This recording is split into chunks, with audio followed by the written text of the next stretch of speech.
अच्छा है कि इस वक्त खास तौर से इस बात को याद रखें, इस आज़ादी के दरवाजे पर जब हम खड़े हैं कि हिंदुस्तान किसी एक फिरके का मुल्क नहीं है, एक मजहब वालों का नहीं है, बल्कि बहुत सारे बहुत એક સમય હતો જ્યારે ભારતની ધરતી બ્રિટિશ શાસનની ગુલામીની સાંકળોમાં જકડાયેલી હતી. દેશના ખૂણે ખૂણે લોકોના હૃદયમાં એક જ આગ બળતી હતી, આઝાદીની આગ. ભારતના ગામડાઓથી લઈને શહેરો સુધી, ખેડૂતોથી લઈને વિદ્યાર્થીઓ સુધી, દરેક ભારતીયના મનમાં એક સપનું હતું, પોતાના દેશને આઝાદ જોવાનું. ઈસવીસન 1947નો વર્ષ આવ્યો. બ્રિટિશ સરકાર, જે 2 સદીઓથી ભારત પર રાજ કરતી હતી, જે હવે નબળી પડી રહી હતી. બીજા વિશ્વયુદ્ધની થાકેલી અંગ્રેજ સરકાર અને ભારતીયોના અખંડ સંઘર્ષની સામે બ્રિટિશરોનું શાસન ટકવું મુશ્કેલ બની ગયું હતું. મહાત્મા ગાંધીની અહિંસાની લડત, સરદાર વલ્લભભાઈ પટેલની રણનીતિ, ભગતસિંહ અને ચંદ્રશેખર આઝાદ જેવા ક્રાંતિકારીઓનું બલિદાન, નેતાજી સુભાષચંદ્ર બોઝની આઝાદ હિંદ ફૌજ અને અસંખ્ય લોકોના પ્રયત્નોએ બ્રિટિશ સરકારને ઘૂંટણે લાવી દીધી હતી. નમસ્કાર મિત્રો, તો સ્વાગત છે એક નવા વિડીયોમાં. સો ફ્રેન્ડ્સ, આજના વિડીયોમાં આપણે જાણીશું કે કેવો હતો 15મી ઓગસ્ટ 1947નો દિવસ.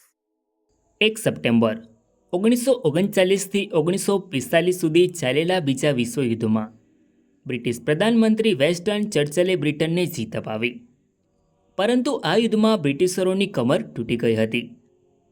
જ્યારે બીજી બાજુ ભારતમાં આઝાદી માટે આંદોલનો ખૂબ જ ઝડપી થઈ રહ્યા હતા. નેતાજી સુભાષચંદ્ર બોઝે દેશની બહાર દેશ માટે બનાવી આઝાદ હિંદ ફૌજ, જે જંગ માટે તૈયાર હતી.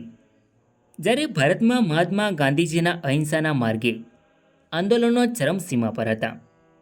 આ જોઈને અંગ્રેજો સમજી ગયા હતા કે જો આપણે ભારતને આઝાદ ન કર્યું તો અહીંયાના લોકો બેઇજ્જત કરીને ભારતની બહાર ખદેડી દેશે. એવામાં બ્રિટનના નવા પ્રધાનમંત્રી ક્લેમન્ટ એટલીએ 20 ફેબ્રુઆરી 1947માં બ્રિટનના હાઉસ ઓફ કોમનમાં જાહેરાત કરતાં કહ્યું કે 30 જૂન 1948 સુધી ભારતને પૂરી રીતે બ્રિટિશ શાસનમાંથી આઝાદ કરી દેવામાં આવશે. પરંતુ સમય વીતવાની સાથે સાથે પરિસ્થિતિ ખૂબ જ ગંભીર થવા લાગી અને ભારતને આઝાદ કરવાની તારીખ નજીક આવતી ગઈ. આઝાદીની જવાબદારી ભારતના છેલ્લા વાઇસરોય લોર્ડ લુઈ માઉન્ટબેટનને આપવામાં આવી હતી. દેશમાં પરિસ્થિતિ દિવસે ને દિવસે બગડી રહી હતી. આઝાદીની લડાઈ ઝડપી થઈ ગઈ.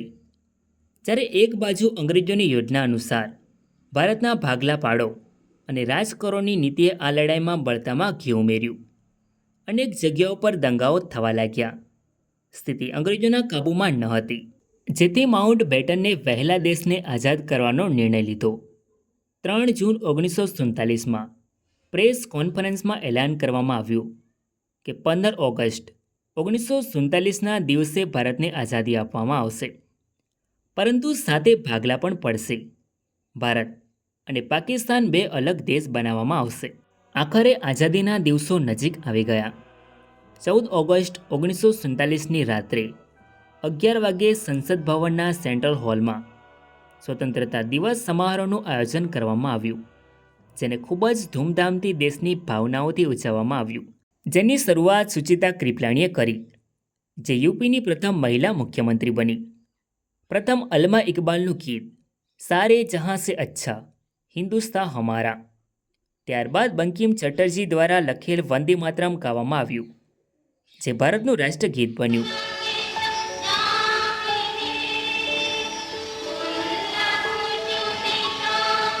ત્યારબાદ 11 વાગ્યાની 55 મિનિટે આઝાદ ભારતના પ્રથમ પ્રધાનમંત્રી પંડિત જવાહરલાલ નહેરુએ તેમનું પ્રસિદ્ધ ભાષણ આપ્યું. अच्छा है कि इस वक्त खास तौर से इस बात को याद रखें, इस आज़ादी के दरवाजे पर जब हम खड़े हैं कि हिंदुस्तान किसी एक फिरके का मुल्क नहीं है, एक मजहब वालों का नहीं है, बल्कि बहुत सारे बहुत किस्म के बहुत धर्म और मजहबों का है. આ ભાષણ દરેક ભારતીયના હૃદયને સ્પર્શી ગયું.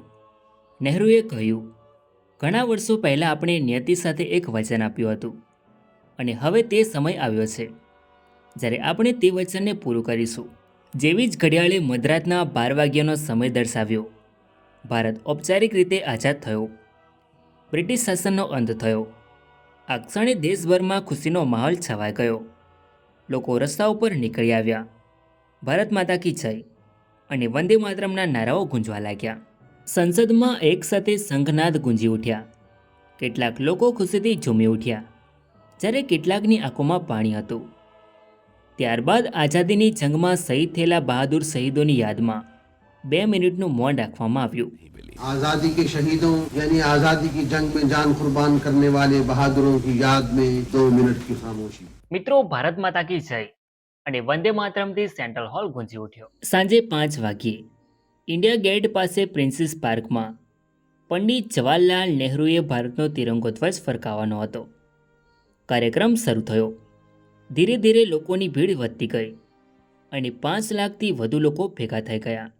તે સમયે પ્રિન્સેસ પાર્કમાં ભારતના તિરંગાને લહેરાતા જોવાનું સૌભાગ્ય મળ્યું. તેનું જીવન ધન્ય થઈ ગયું, કારણ કે 200 વર્ષનો સંઘર્ષ અને કડી મહેનત પછી આઝાદીનો ધ્વજ લહેરાવવામાં આવ્યો હતો. જ્યારે દેશમાં કેટલાક ભાગમાં ખુશીની સાથે પીડા પણ હતી. ભારતનું વિભાજન થયું. લાખો લોકો ઘરબાર છોડીને નવા દેશમાં સ્થળાંતર કરવા લાગ્યા. હિન્દુઓ અને મુસ્લિમો વચ્ચેની એકતા પર આ વિભાજનની ઘટનાએ ઘા કર્યો અને ઘણી જગ્યાએ હિંસા ફાટી નીકળી, જેના કારણે મહાત્મા ગાંધીજી આઝાદીના ઉત્સવમાં સામેલ ન થયા.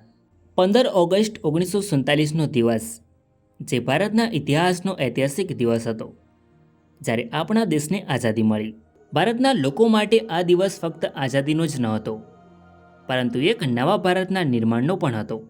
આ દિવસે ભારતના લોકોના હૃદયમાં એક નવું સ્વપ્ન જન્મ્યું. એક એવા દેશનું સ્વપ્ન જેમાં બધા સમાન હોય, જ્યાં ગરીબી, અજ્ઞાન અને અન્યાયનો અંત થાય. ભારતના ખેડૂતો, વેપારીઓ અને યુવાનો બધા જ આઝાદીની આ ખુશીમાં જોડાયા. પરંતુ તેમના મનમાં એક જવાબદારી પણ હતી, નવા ભારતના નિર્માણની. 15 ઓગસ્ટ 1947નો દિવસ એક એવો દિવસ હતો જે ભારતના ઇતિહાસમાં સોનેરી અક્ષરોમાં લખાયો. ભારતના લોકોએ આ દિવસને ખૂબ જ ઉત્સાહથી ઉજવ્યો, પરંતુ સાથે સાથે તેમણે નવા ભારતના નિર્માણનો સંકલ્પ પણ લીધો. તો ફ્રેન્ડ્સ, આ તો 15મી ઓગસ્ટ 1947નો ઐતિહાસિક દિવસ કે જ્યારે ભારત દેશ આઝાદ થયો હતો. આઈ હોપ કે તમને આ વિડીયો ગમ્યો હશે. તો વિડીયોને લાઇક કરીને કમેન્ટમાં તમારો અભિપ્રાય જરૂર લખો, અને ચેનલમાં નવા હોય તો આવા જ અવનવા વિડીયો જોવા માટે ચેનલને સબસ્ક્રાઈબ જરૂર કરો. તો મળીએ એક નવા વિડીયોમાં. ધન્યવાદ.